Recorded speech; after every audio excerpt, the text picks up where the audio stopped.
हम सबका इंतजार कर रहे हैं। पहले तो मैं आप सभी को तहे दिल से धन्यवाद करता हूं।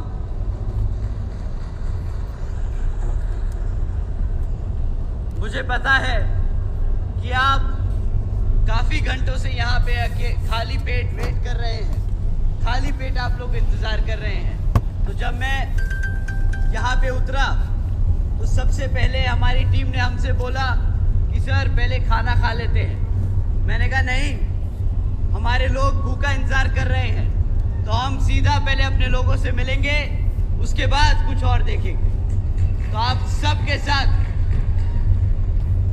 साथियों, मैं समझ सकता हूं कि आप काफी देर से इंतजार कर रहे हैं। मैं आप लोगों का ज्यादा समय नहीं जाया करूंगा, परंतु आज इतनी बड़ी संख्या में हमारे सभी युवा साथी, हमारे सभी बड़े बुजुर्ग, हमारी माताएं बहनें जो आज इतनी बड़ी संख्या में यहाँ मौजूद हैं, आप सभी को तहे दिल से धन्यवाद करता हूं।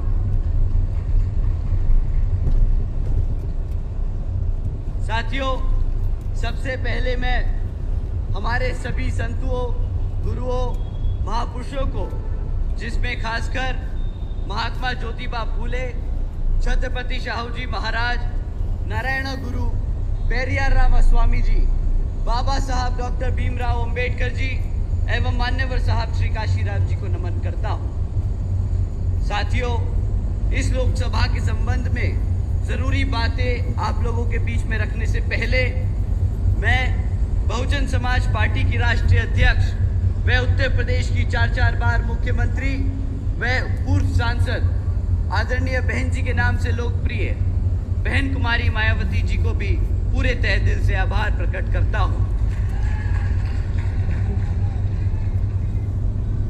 साथियों, बहन जी ने अपना पूरा जीवन यहाँ बामसेफ, DS4 व BSP के जन्मदाता व संस्थापक मान्यवर साहब श्री कांशीराम जी के बताए हुए रास्ते पर चलकर परम पूज्य बाबा साहब डॉक्टर भीमराव अंबेडकर जी के बताए हुए मानवतावादी व आत्मसम्मान व स्वाभिमान के मूवमेंट के कारवां को अपने आजीवन त्याग, तपस्या व कड़े संघर्ष के जरिए नई राजनीतिक ऊर्जा व शक्ति व पहचान दी है तथा उत्तर प्रदेश जैसे विशाल व महत्वपूर्ण राज्य में 4 बार अपनी पार्टी BSP के नेतृत्व में सरकार बनाकर खासकर बहुजन समाज के लिए एक ऐसी मिसाल बन चुकी है जिससे प्रेरणा लेकर करोड़ों लोग आज यहाँ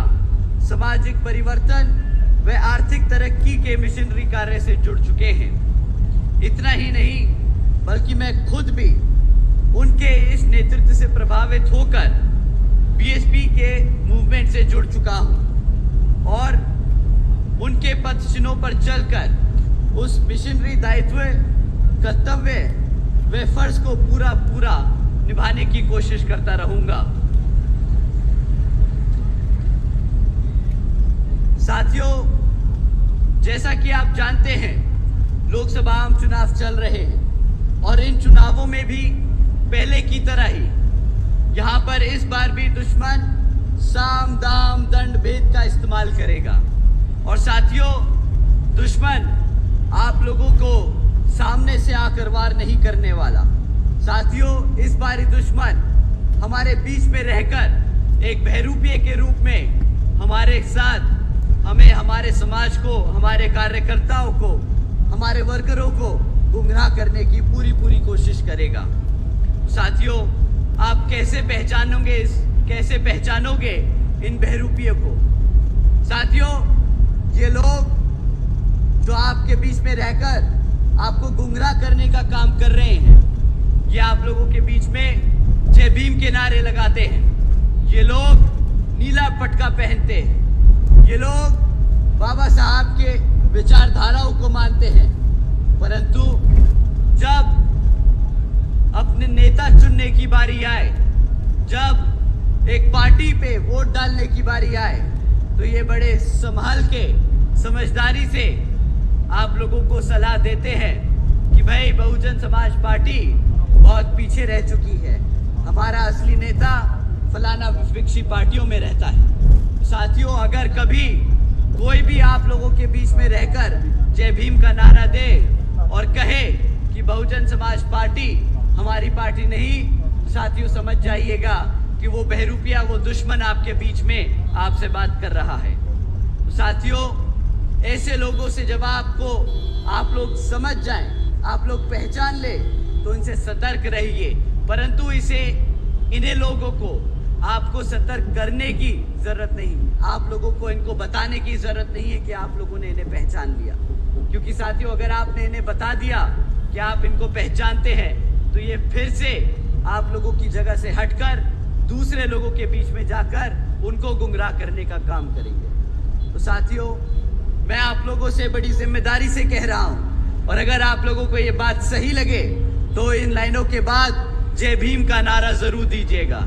साथियों, ऐसे लोग जो बहुजन समाज पार्टी में बहन जी को नहीं मानते, ऐसे लोग जो बहन जी के खिलाफ हैं, वो मान्यवर साहब के खिलाफ हैं, वो बाबा साहब के खिलाफ हैं, वो हमारे बहुजन समाज के खिलाफ हैं, वो हमारे संविधान के खिलाफ हैं। बताइए सही कि नहीं सही बातियों?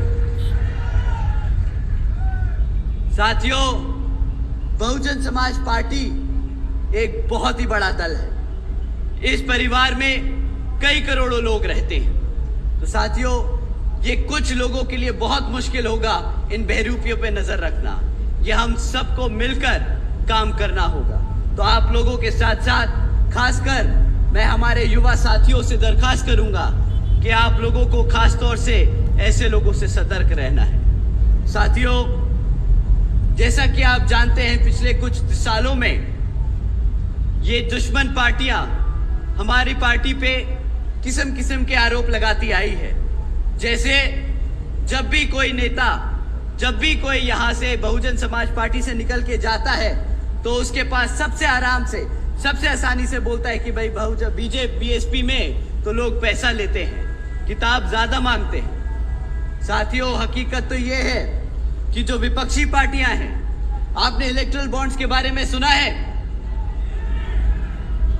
साथियों, ये जो विपक्षी पार्टियां हैं, ये पिछले 6 सालों में 16,500 करोड़ रुपए बड़े बड़े धंधा सेठों से ले चुकी है।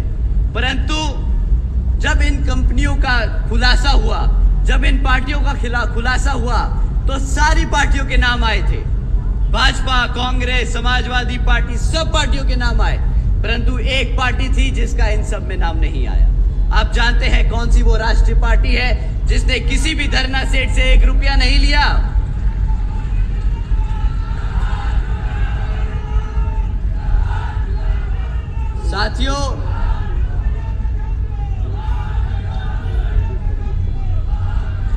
साथियों, बहुजन समाज पार्टी का उस लिस्ट में इसलिए नहीं नाम था क्योंकि बहुजन समाज पार्टी एक लौती पार्टी है जो अपने कार्यकर्ता, अपने समर्थकों के तन मन धन से चलती है, ना कि किसी धरना सेठ के पैसों से।